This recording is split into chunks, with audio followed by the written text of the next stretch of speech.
In this series of videos, I'm looking at a text known as the Lankavatara Sutra. In particular, I'm looking at the last part of this text, known as the Sagatakam. It's a verse summary, or it's described as a verse summary. The idea being that it's a summary of the main part of the text.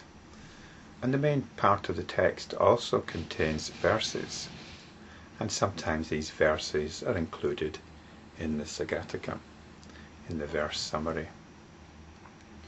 So Professor Suzuki, whose translation of this text that I'm using, when a verse appears in the main body of the text, he just gives a reference to it.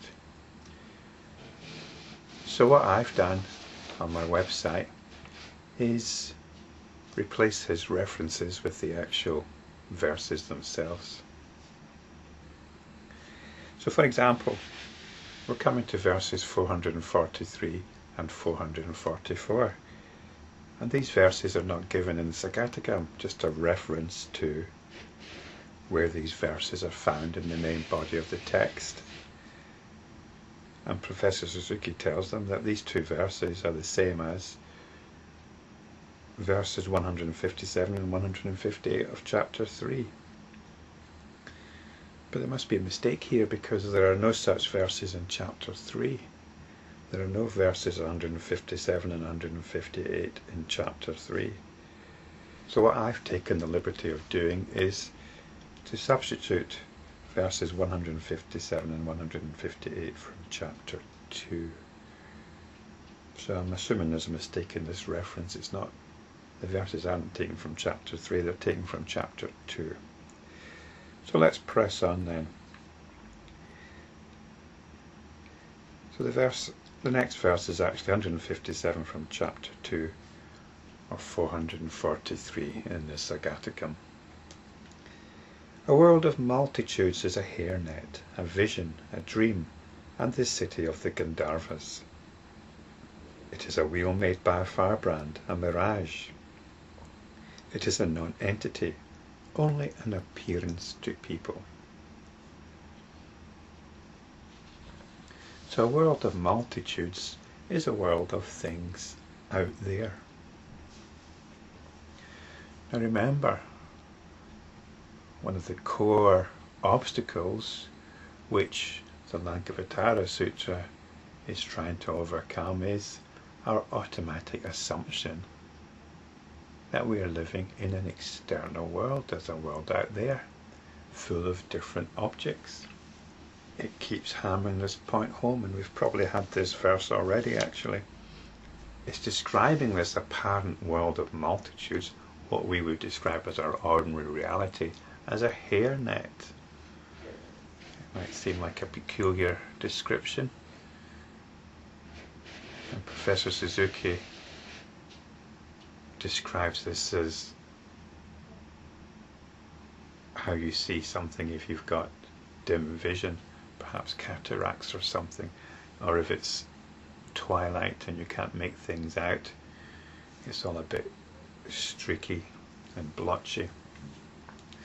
Although I like to think of a hairnet as something which holds something in place. It holds the unruly hair in place. It gives it shape and form. So basically the form and shape does not come from the world out there, it comes from the mind here. A vision. So this world of multitudes is a vision. It's like an hallucination, a dream. And the city of the Gandharvas. I think the city of the Gandharvas is what we'd call castles in the air, or pie in the sky. Like a mirage, it has no objective reality, or its reality is not what it appears to be. That is something external, something out there with individual components to it. It's a wheel made by a firebrand, the spinning fire stick, or sparkling firework which you can twirl round in the air that leaves a trail, or an apparent trail. It seems like a circle, but we know it's not. It's just due to the persistence of vision. In a way, the idea of an external world is the persistence of habit energy. It is a non-entity. It doesn't have any real substance. But here it is, it's an appearance. So I often use the dream analogy, because this is what consciousness does. It's always putting out from itself. It's like the sun giving out its light. But let's assume the sun is conscious. It's like, as it puts out its light, it's putting out its consciousness. It's forgetting the source of the light. And so it starts assuming that it's all these things that it illumines.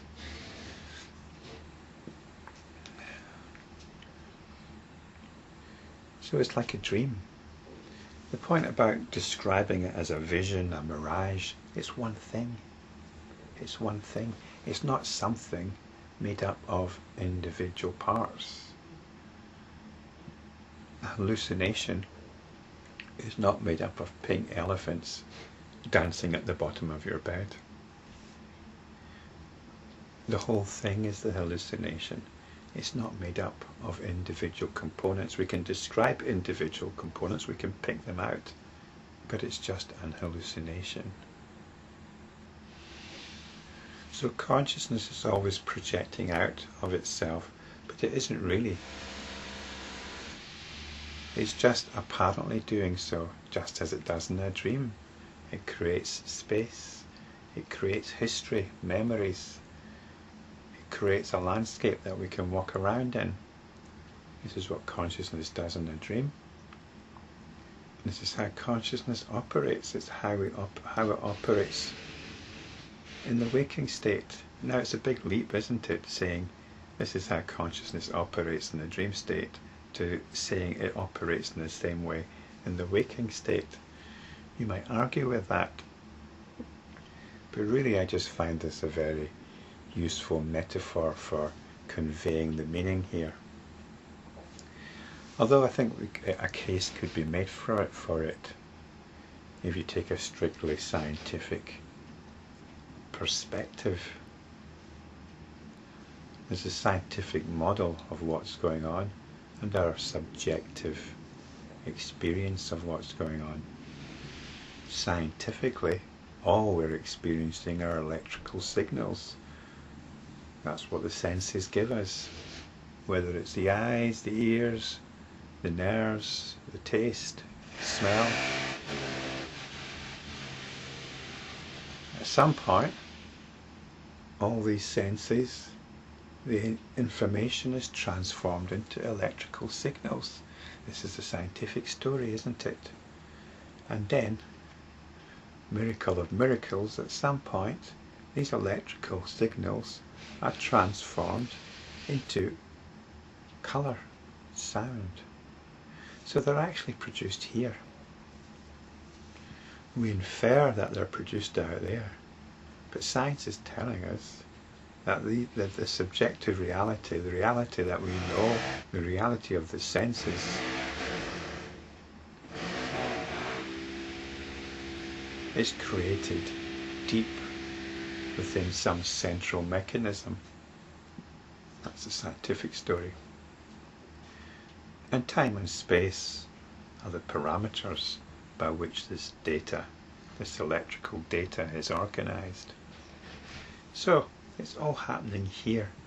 I personally don't find that argument very convincing. You know, it's a scientific argument. We like to pretend that we're rational and scientific,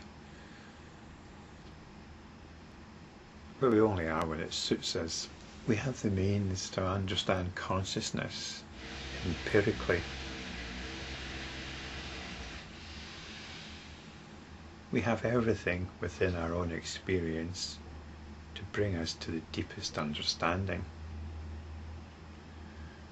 And with our own experience, namely the experience of dreams, we have a way of seeing how consciousness works, and not just dreams.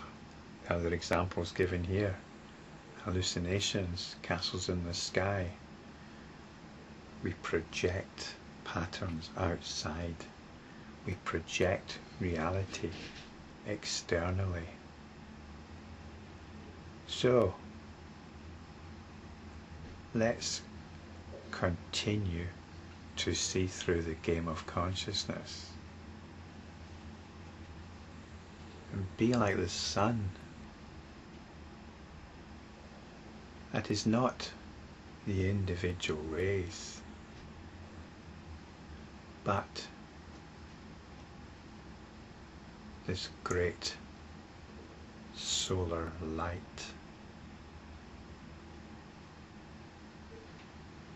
Let's be conscious of this once again.